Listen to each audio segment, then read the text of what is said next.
Good morning students.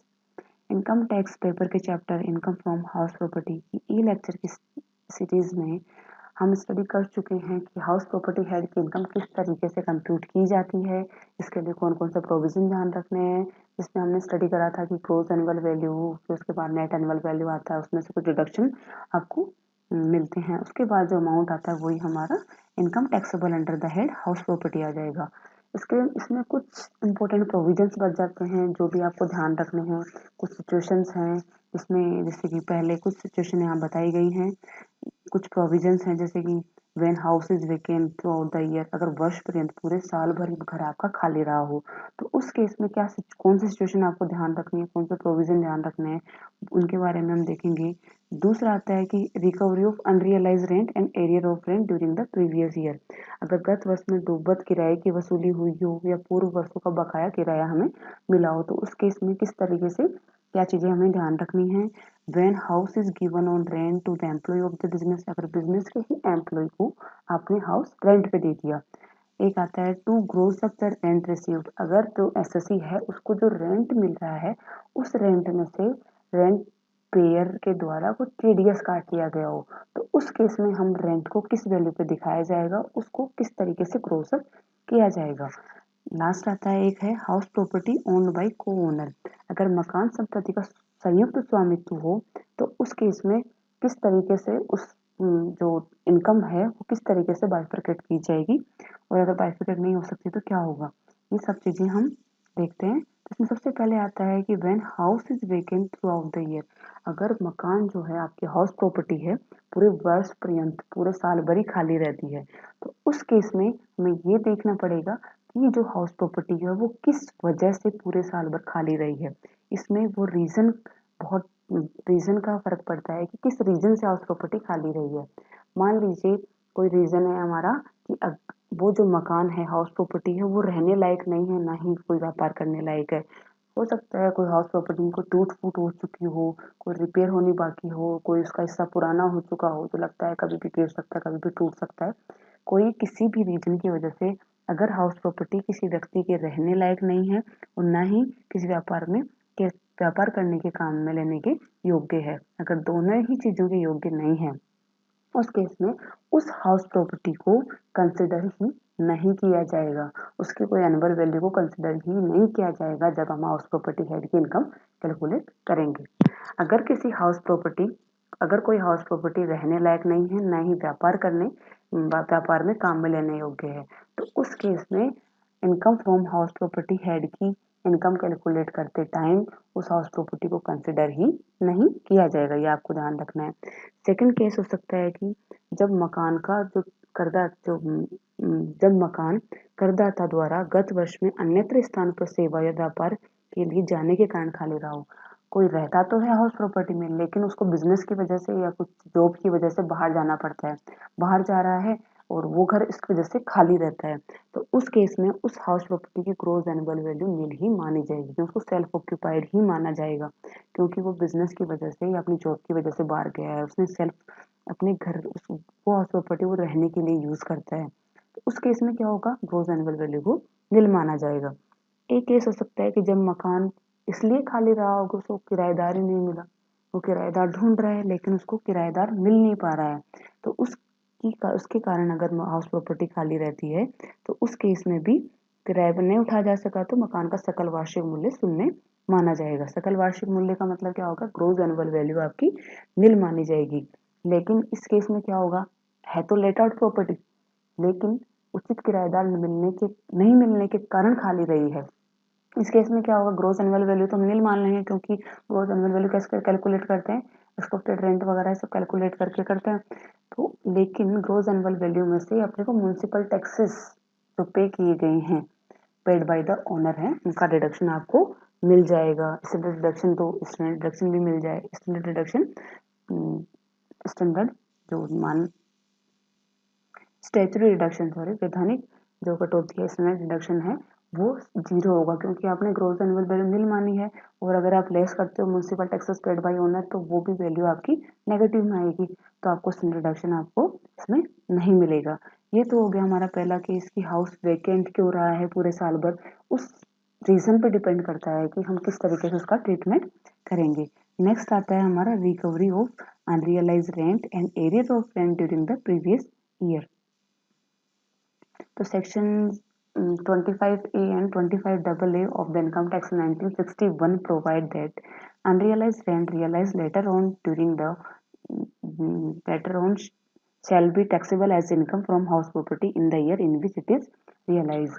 अगर unrealise rent आपको बाद में मिलता है, किसी ईयर में रिसीव होता है, तो जिस ईयर में रिसीव होगा उस ईयर की इनकम फ्रॉम हाउस प्रॉपर्टी मान लिया जाएगा। ये कह रहा है सेक्शन 25A एंड 25AA। और सेक्शन 25 भी बात करता है एरियर ऑफ रेंट की।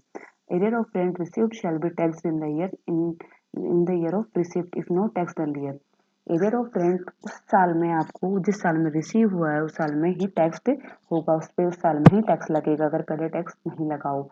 तो सेक्शन 25A एंड AA तो बात करते हैं अनरियलाइज रेंट की, और सेक्शन 25 भी बात करता है एरियर ऑफ रेंट की। तो पहले हम देखते हैं रिकवरी ऑफ अनरियलाइज रेंट के क्या प्रोविजन। सेक्शन 25A कहता क्या है? Recovery of unrealise rent allowed as deduction up to assessment year 2001 and 2 2001-2 assessment year 1-2 तक अगर unrealise rent as a deduction आपको अलाउ हुआ है। ये आपको पता होना चाहिए। जब हम ये ग्रॉस एनुअल वैल्यू निकालते हैं उस टाइम इससे पहले ही हमें जो अनरियलाइज रेंट होता है उसका डिडक्शन मिल चुका होता है। अनरियलाइज रेंट को हम लेस कर चुके होते हैं। किस में लेस करते हैं इसको? रेंट रिसीव्ड और रिसीवेबल में जो अमाउंट कैलकुलेट किया जाता है उसमें से अनरियलाइज रेंट को लेस कर दिया जाता है, जिसमें कुछ कंडीशंस थी आपने देख लिया था, वो कंडीशन फुलफिल हो रही हो तो ये जो अनरियलाइज रेंट का डिडक्शन है वो असेसमेंट ईयर 2001-2 तक मिल चुका हो, उस केस में क्या होगा? If a deduction was made in the assessment year 2001 and 2 or in any earlier assessment year in respect of rent from property of past years which the assessee could not realize, but subsequently during any previous year the assessee realize any amount in respect of such rent, then the amount so realized shall be chargeable to tax under the head income from house property in the year of receipt। तो ये कह रहा है कि 2001-2 assessment year की बात कर रहा है यहाँ पे, ये आपको ध्यान रखना है। और इसमें ये गलत थोड़ा प्रिंटेड है, असेसमेंट ईयर नहीं थी यहाँ पे है, हम बात कर रहे हैं प्रीवियस ईयर की, गत वर्ष की। प्रीवियस ईयर लेंगे हम 2001-2, तो गलत प्रिंट हो चुका है इसमें, क्योंकि यहाँ पे नीचे भी जो दे रखा है वो है प्रीवियस ईयर 1-2 की बात, पहले की बात कर रहे हैं।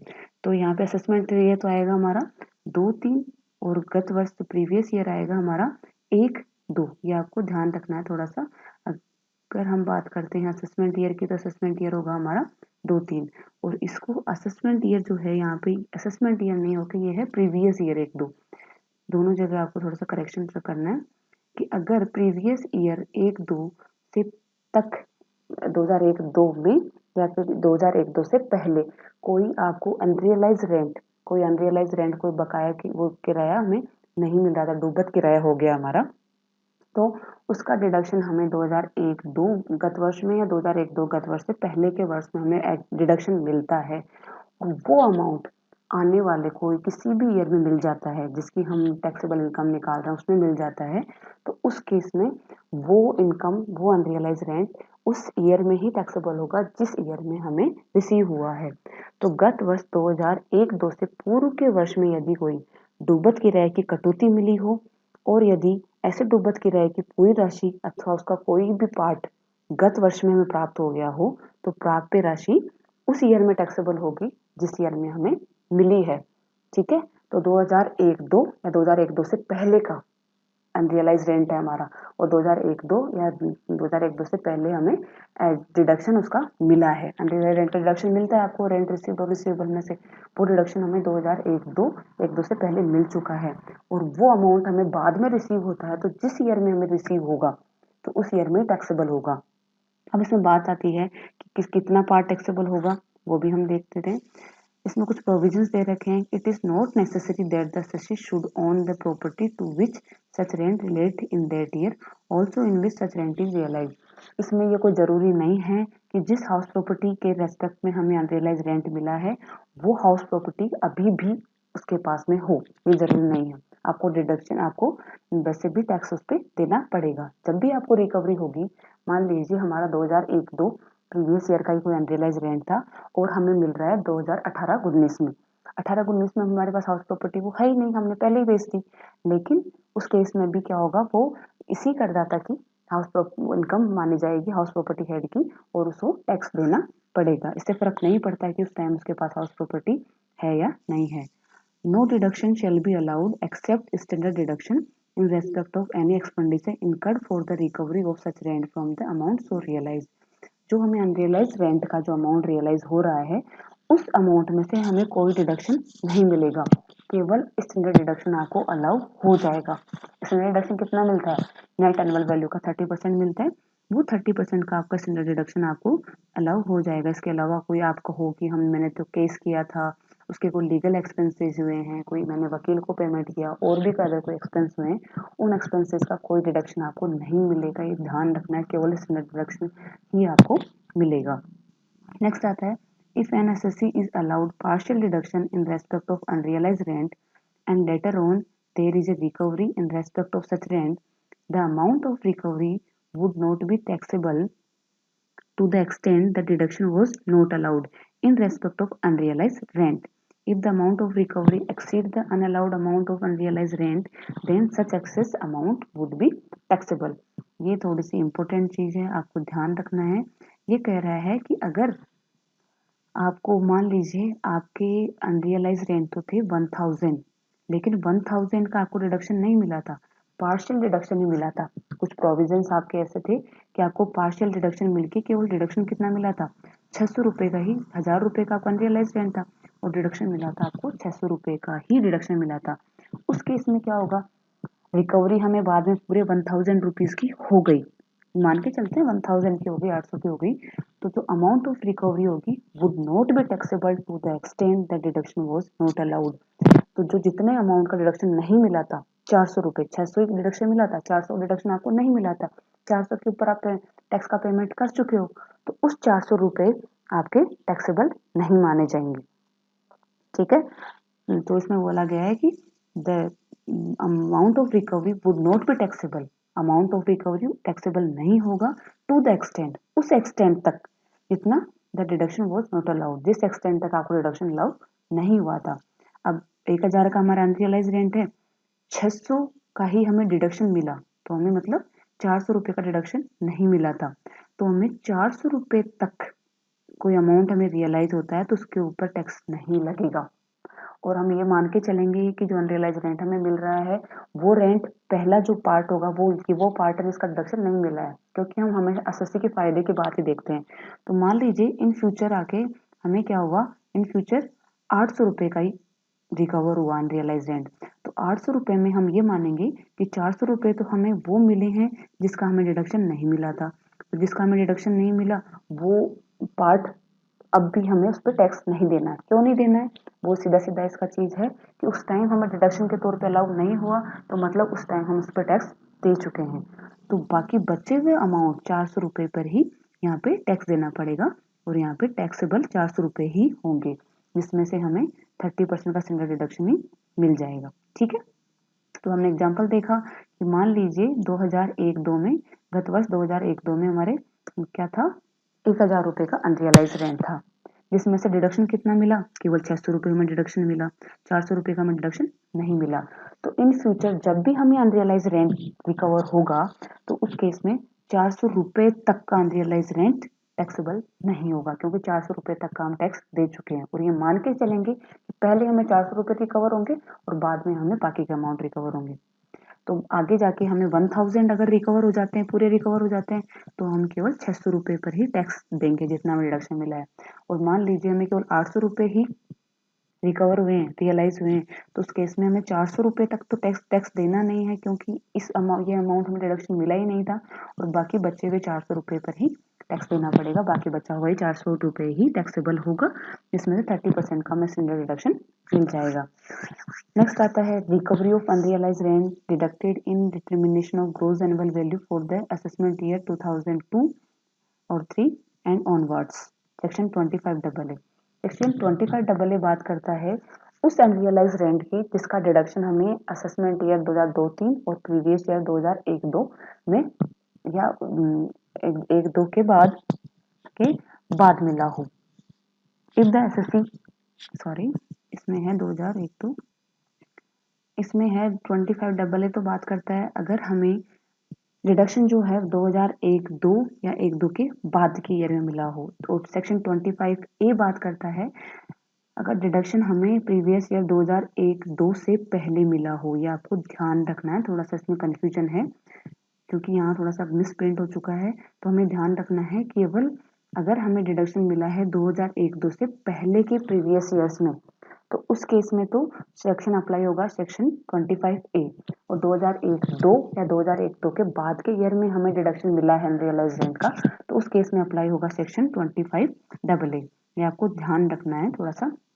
25AA क्या कहता है, if the assessee can not realise rent from property let out to a tenant in the previous year 2001 or 2 or in any subsequent previous year but later on such rent is realized in any previous year, then the amount so realized shall be deemed to be income chargeable under the head income from house property of that previous year in which such rent is realized to the extent it was not included in the annual value of the concerned previous year, whether or not assessee is the owner of that property in that previous year.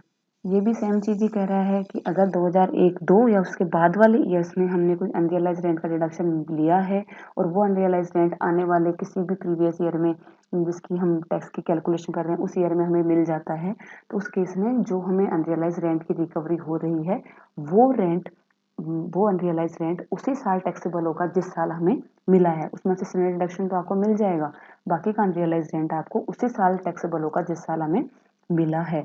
इससे फर्क नहीं पड़ता है कि वो house property जिस house property के reference में हम अनरियलाइज रेंट रिकवर हो रहा है वो हाउस प्रॉपर्टी अभी भी टैक्स पेयर एसएससी के पास है या नहीं है, उससे हमें कोई फर्क नहीं पड़ेगा। अगर नहीं भी है तो भी इसी एसएससी के हैंड में ही ये अमाउंट टैक्सेबल होगा।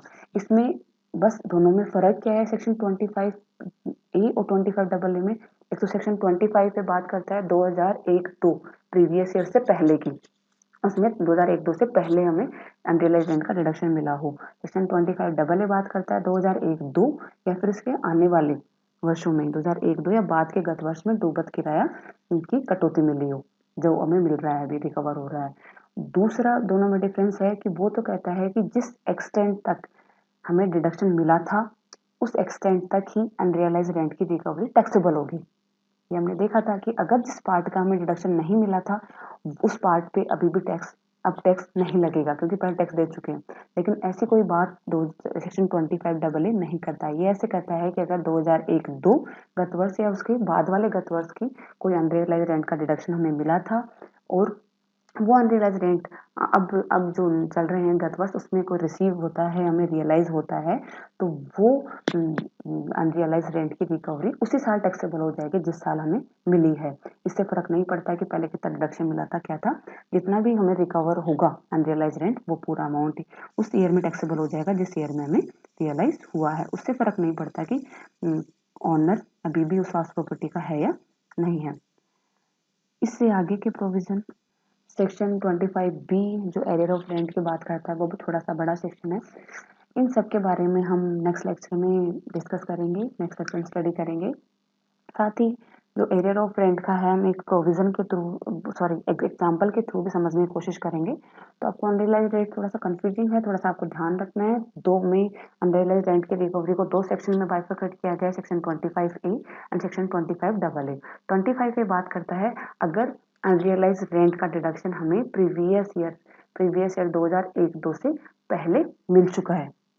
प्रीवियस ईयर 2001-2 से पहले हमें अनरियलाइज रेंट का डिडक्शन मिल चुका है, वो केस तो बात करता है सेक्शन 25A। और सेक्शन 25AA बात करता है अगर हमें अनरियलाइज रेंट का डिडक्शन मिला है प्रीवियस ईयर 2001-2 में या उसके बाद वाले गत वर्ष में मिला है। ये आपको डिफरेंस थोड़ा सा ध्यान रखना है क्योंकि थोड़ा सा इसमें मिसप्रिंट हो रखा है। और इससे आगे हम सेक्शन 25B और एक एग्जाम्पल के द्वारा नेक्स्ट लेक्चर में हम स्टडी करेंगे और डिटेल में। Thank you.